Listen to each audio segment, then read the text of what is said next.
할렐루야. 11월 4일 금요일 새벽입니다. 주님 다시 오실 때까지 찬양 올려드립니다.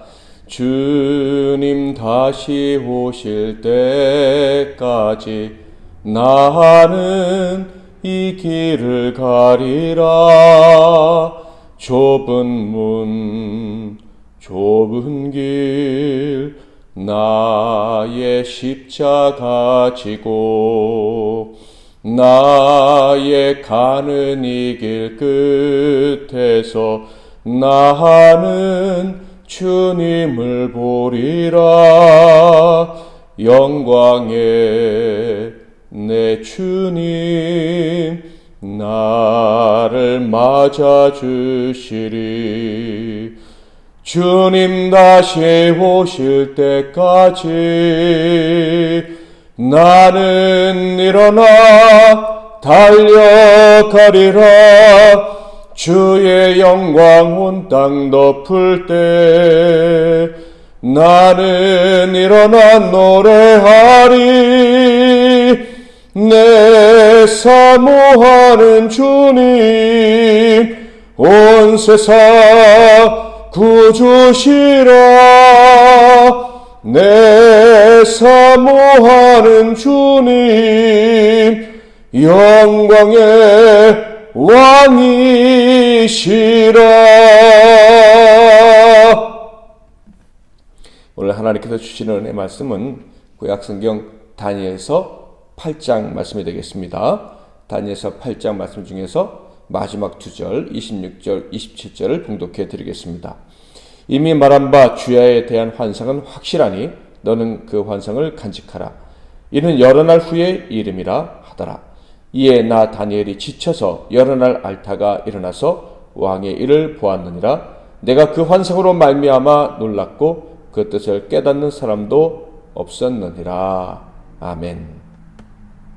오늘은 두 뿔 가진 숫양과 한 뿔 가진 숫염소, 두 뿔 가진 숫양과 한 뿔 가진 숫염소라는 제목으로 하나님 말씀을 상고하겠습니다.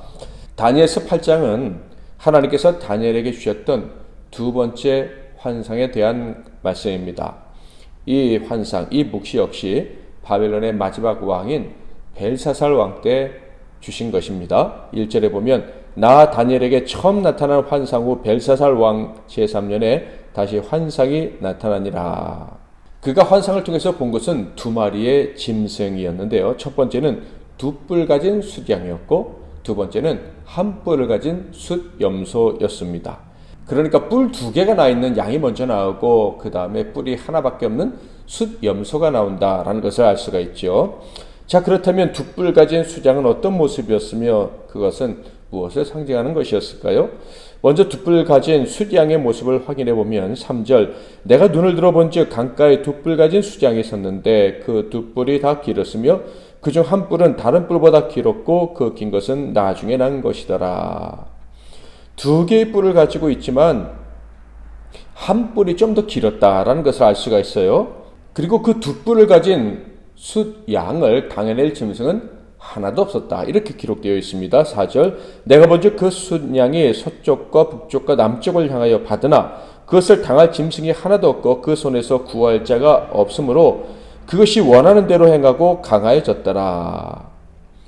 그렇다면 이 두 뿔 가진 숫양은 무엇을 상징하는 것일까요? 바로 메데 바사 제국을 상징하는 거예요. 가브리엘 천사가 이렇게 말했죠. 20절 내가 본 바 두 뿔 가진 숫양은 곧 메데와 바사 왕들이요. 그러니까 메데 바사 제국이 일어나기도 전에 다니엘은 그 나라가 임할 것을 알고 있었던 거예요. 그리고 두 번째 뿔이 더 긴 이유는 무엇인지 우리가 충분히 짐작할 수가 있죠. 메데 바사라는 이 과도기적 국가가 이제 바사 제국으로 바뀌게 되는데 첫 번째 왕은 메데 사람이었고 잠시 동안 다스리다가 본격적으로 페르시아가 등장을 하게 됐죠. 그게 바로 고레스 왕입니다. 그래서 이 고레스 왕이 메데 사람 왕보다 훨씬 더 강력한 힘을 가졌었죠.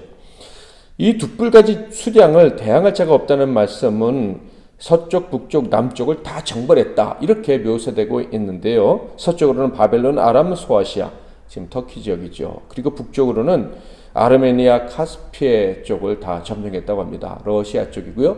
남쪽으로는 아프리카를 점령했습니다. 하나님께서 바벨론이 멸망하기 전에 다니엘에게 다 알려주셨다 했죠. 그래서 벨사살의 연회장에 하나님이 글을 쓰셨을 때 다니엘은 확신을 갖고 해석을 할 수 있었을 것입니다. 자, 그러면 한뿔 가진 숫염소는 또 어떤 모습이었을까요? 5절. 내가 생각할 때 한 숫염소가 서쪽에서부터 와서 온 지면에 두루 다니되 땅에 닿지 아니하며 그 염소의 두 눈 사이에는 현저한 뿔이 있더라. 숫염소는 서쪽에서 왔는데 두 눈 사이에 현저한 뿔이 있다고 합니다. 발이 땅에 닿지 않는다. 이 말은 매우 빠르다는 얘기예요.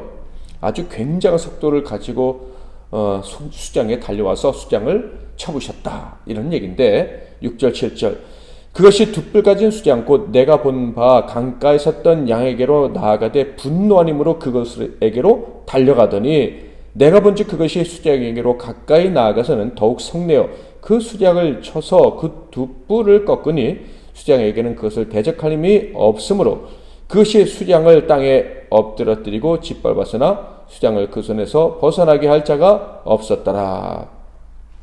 이 구절을 통해서 우리는 이미 이 숫염소가 어떤 나라인지 짐작할 수 있습니다. 비상한 속도로 적을 정벌했던 전 세계를 정벌했던 그 군대 헬라 군대죠. 21세에서 26세에 정복을 달성하고 정복한 왕으로 대왕으로 올라선 바로 알렉산더의 군대입니다. 자, 그런데 8절에서는 그 숫염소의 뿔이 꺾이고 대신 4개의 뿔이 하늘 사방을 향해 자라나게 된다라고 말씀하고 있어요. 8절 숫염소가 스스로 힘이 강대하여 가더니 강성할 때 그 큰 뿔이 꺾이고 그 대신에 현저한 뿔 넷이 하늘 사방을 향하여 났더라. 이는 알렉산더가 겨우 31살에 죽었음을 말씀하시는 거예요. 물론 예언해 주신 거죠. 그 뒤를 이어서 4명의 장군들 셀류쿠스, 톨레미, 카산더, 리시마스크, 마쿠스 이 사람들이 나라를 나눠서 다스리게 되는데 바로 이것을 말씀하시는 거죠. 자, 그런데 이 4개의 뿔 중에 한 뿔에서 또 작은 뿔이 나왔는데 남쪽과 동쪽 그리고 영화로운 땅을 향했다. 이렇게 말씀하고 있어요. 9절 그중 한 뿔에서 또 작은 뿔 하나가 나서 남쪽과 동쪽과 또 영화로운 땅을 향하여 힘이 커지더니 여기서 영화로운 땅은 바로 가나안 땅 팔레스타인을 말하는죠. 예루살렘에 있는 그 땅입니다. 그 작은 뿔이 그 땅을 짓밟고 제사를 파괴하는 신성모독을 저지르게 될 것이다 라고 하나님이 예언을 하시죠. 11절 12절 또 스스로 높아져서 군대의 주제를 대적하며 그에게 매일 드리는 제사를 없애버렸고 그의 성소를 헐었으며 그의 악으로 말미암아 백성이 매일 드리는 제사가 넘긴 바 되었고 그것이 또 진리를 땅에 던지며 자의로 행하여 형통하였더라. 그리고 이 약핵은 2300일 동안 약 6년 3개월 동안 계속된다라고 말씀하고 있습니다. 이 악행을 행한 자는요 셀류쿠스 왕조 셀류쿠스 장군의 후예에서 나온 사람입니다. 안티오쿠스 4세 에피파네스 그러니까 광인이라고 불리는 안티오쿠스 4세였습니다.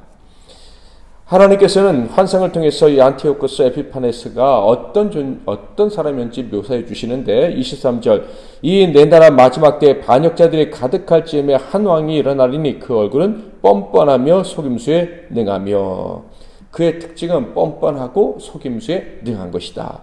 바로 사탄의 양심을 가진 사람이라는 것을 말씀하고 있어요. 그래서 그가 하나님의 도성을 감히 파괴할 생각을 하고 실행을 합니다. 심지어 하나님께 드리는 제사까지 못하게 해버렸어요. 그러나 그가 알아야 할 사실이 있었죠. 그것은 자기 힘으로 왕이 된 것이 아니라는 사실입니다. 24절 25절 그 권세가 강할 것이나 자기 힘으로 말미암은 것이 아니며 그가 장차 놀랍게 파괴 행위를 하고 자의로 행하여 형통하며 강한 자들과 거룩한 백성을 멸하리라. 그가 꾀를 베풀어 제 손으로 속임수를 행하고 마음에 스스로 큰치하며 또 평화로운 때에 많은 무리를 말하며 또 스스로 서서 만왕의 왕을 대적할 것이나 그가 사람의 손으로 말미암지 아니하고 깨지리라. 자기 힘으로 왕이 되고 권력도 얻은 것도 아닌데 교만하여 하나님을 못 얻겠습니다. 그래서 그가 맞이할 운명은 비극이죠. 자기 힘이 아닌 하나님의 힘에 의해서 멸망을 당하게 될 것이다 라는 거예요. 여기까지가 다니엘이 본 두 번째 환상과 가브리엘 천사가 해석해 준 내용입니다. 그러니까 다니엘은 하나님께서 이루실 세상 역사, 장차 이루어질 역사를 미리 본 것입니다. 그래서 메네메네 대계를 우바르신 왕이 하나님의 저울에 부족함이 보여서 이제 멸망하게 될 것이다. 다른 나라에게 넘기게 될 것이다. 이 말은, 이 하나님의 선언은 벨사살 왕에게뿐만 아니라 장차올 모든 나라들의, 세상 나라들의 왕에게 한 하나님의 말씀이다 라는 것을 그는 깨닫게 되죠. 다니엘은 두 번의 환상을 통해서 확실히 알게 됩니다. 자기의 나라인 이스라엘뿐만 아니라 대단해 보이는 대제국들까지 하나님 앞에서는 아무것도 아니고 결국 그들의 교만으로 다 멸망을 당하게 될 것이라는 거예요. 어떤 나라도 하나님의 기준에 도달하지 못해서 심판을 받게 될 것이다 라는 것이죠. 다니엘은 이러한 하나님의 계획을 두 번의 환상을 통해서 듣게 됩니다. 그러니까 두 번째 듣게 된 거예요. 그런데도 감당이 안 되었어요. 첫 번째 환상을 통해 얼굴빛이 변할 정도로 충격을 받았었는데 두 번째 들었을 때는 좀 예방주사님이 만졌으니까 좀 편안하게 들을 수 있지 않았을까라고 우리는 예상하지만 다니엘은 결국 그렇지 않았다는 거예요. 오히려 성경을 보면 그 충격이 더 심했던 것 같습니다. 그래서 며칠을 심히 알았다 이렇게 고백하고 있어요. 26절 27절 이미 말한 바 주야에 대한 환상은 확실하니 너는 그 환상을 간직하라. 이는 여러 날 후의 일임이라 하더라. 이에 나 다니엘이 지쳐서 여러 날 앓다가 일어나서 왕의 일을 보았느니라. 내가 그 환상으로 말미암아 놀랐고 그 뜻을 깨닫는 사람도 없었느니라. 그런데 27절에서 아주 놀라운 말씀 우리가 지금 방금 읽었죠. 여기서 우리는 중요한 교훈을 얻게 되는데 그것은 다니엘은 세상의 종말에 대한 인간으로서는 감당하기 어려운 이야기를 듣고 충격을 받았지만 그 멸망하게 될 인간 나라에서 자신에게 주어진 일, 자기가 감당해야 될 소명을 최선을 다해 감당했다라는 것입니다. 이런 다니엘의 모습을 보면서 저는 이 말이 생각났어요. 내일 지구가 멸망한다고 해도 오늘 한 그루의 사과나무를 심겠다. 누가 한 말이죠? 우리나라 사람들은 스피노자가 한 말로 알고 있는데 서양 사람들은 마틴 루터 종교개혁자죠. 그가 한 말로 알고 있다고 합니다. 누가 한 말이었든지 간에 오늘 성경 말씀과 좀 부합이 되는 것 같아요. 중요한 것은 우리에게 주신 일상을 최선을 다해 살아가야 된다라는 거예요.